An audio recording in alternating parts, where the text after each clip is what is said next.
And Minister Humphreys is one of the key people in Ireland, the key person in Ireland, who's concerned with promoting and developing our trading links. So it's a great pleasure to give the platform to Minister Heather Humphreys.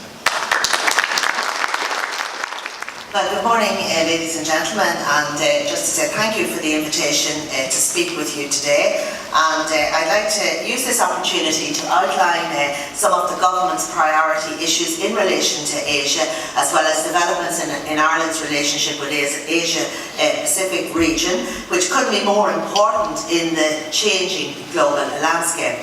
I would like to start by acknowledging the significant contribution that Asia Matters makes in fostering strong relations between Ireland and Asia. As trade between Ireland and Asia strengthens at a rapid rate, Asia Matters is playing its part in growing that relationship. And I'd like to commend the team led by the Chairman, Alan Dukes, and Executive Director, Martin Murray, for their wonderful work.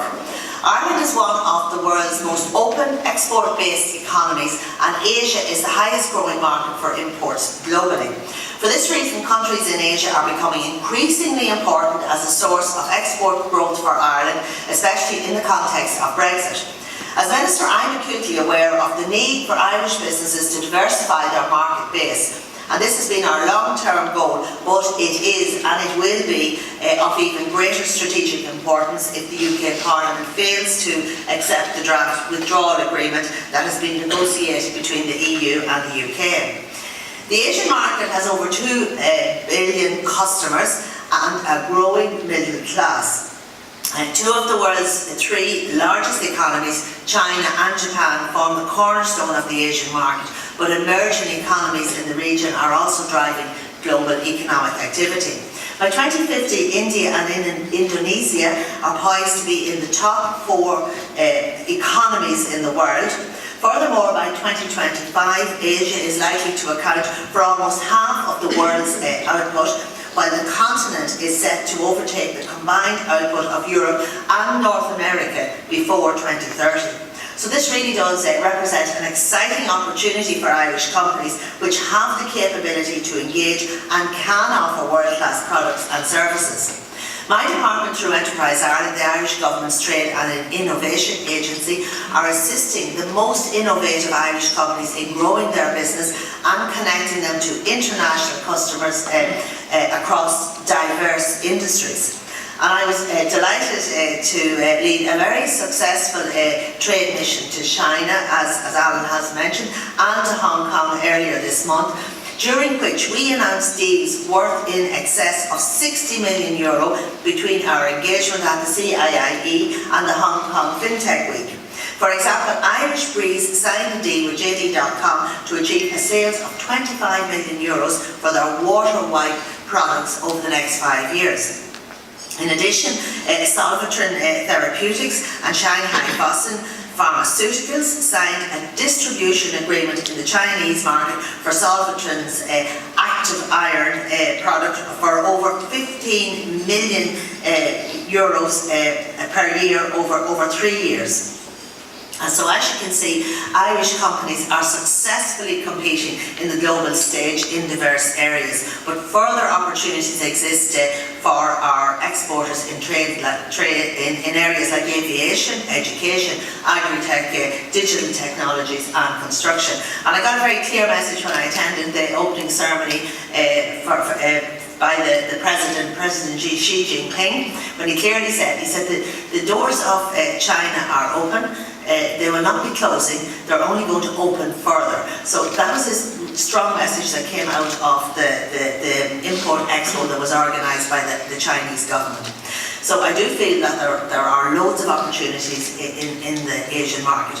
I'm pleased to say that during 2018, the EU signed 2 important free trade agreements with Asian partner countries, the EU-Japan Economic Partnership Agreement and the EU-Singapore Agreement. And I look forward to the implementation of these agreements in the new year. Each of these trade agreements presents an opportunity to significantly increase trade in both directions, as has proved to be the case with the EU-South Korea Free Trade Agreement, which has been in place since 2011. So building on recent successes, Ireland continues as a member of the EU to work towards the signing of the free trade agreement with Vietnam, and I'm hoping that this will be achieved during 2019. In addition, the agreements with Vietnam and Singapore have an important role to play in strengthening our relationship with the Association of Southeast Asian Nations. This group is the EU's third largest trading partner outside Europe after the US and China.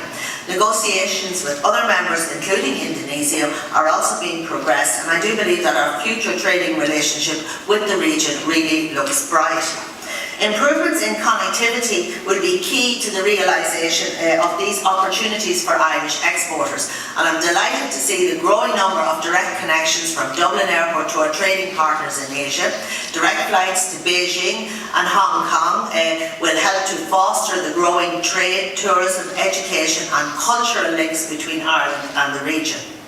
Earlier this year, the government launched Global Ireland 2025, which sets out an ambitious target to double both the scope and the impact of our global footprint in the coming years. To support the ambitions outlined in the plan, the government is currently developing a new cross-sectoral Asia-Pacific strategy.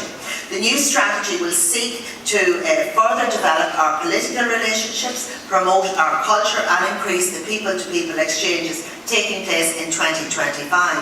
It will also address the need to raise awareness of Ireland and what we have to offer through communications initiatives. And similarly, we need more people learning Asian languages, studying about the visiting region, and the strategy contains a number of actions working towards that goal. Notwithstanding the uncertainty that comes with Brexit, I am happy to say that Ireland is in the best possible position to meet the global challenges that will present themselves in the short to medium term. Our economy is one of the fastest growing economies in the EU, and new and emerging Asian markets offer huge growth potential. Today's summit, of course, is an ideal platform for exploring opportunities to further develop Ireland's relationship with Asia, and I'd like to thank Asia Matters for creating that opportunity. So just to say thank you for inviting me to speak here this morning. I do hope that you have some very useful conversations throughout the day, and I genuinely feel there is huge opportunity in the Asian market for both, as Alan has said, for investment in both directions. So it's not all just one way. There are opportunities there to invest and in Ireland and to export into this country as well. So thank you very much for the opportunity to speak, and I wish you well for this afternoon.